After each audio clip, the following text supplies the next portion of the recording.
যাদের বাড়ির দেখবে ছাদের ওপরে প্রচুর টব, প্রচুর টব গাছ লাগানো আছে, তো তাদের মধ্যে দেখবে মাথায় প্রচুর প্রেশার তাদের মাথায়, যে কোনো কিছু নিয়ে তারা চাপ নিয়ে বসে থাকে।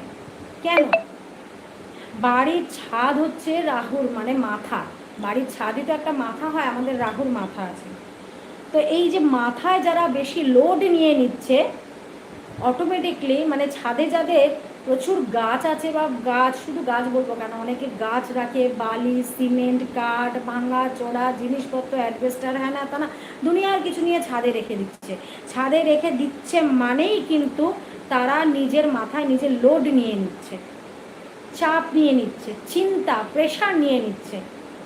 তো যাদের বাড়ির গাছ, ছাদের ওপরে গাছ রাখা আছে, তাদের দেখবে বাড়ির বৌমাদের মধ্যে, শাশুড়ি বৌমার মধ্যে কিন্তু একটা দ্বন্দ্ব বিবাদ লেগে থাকে।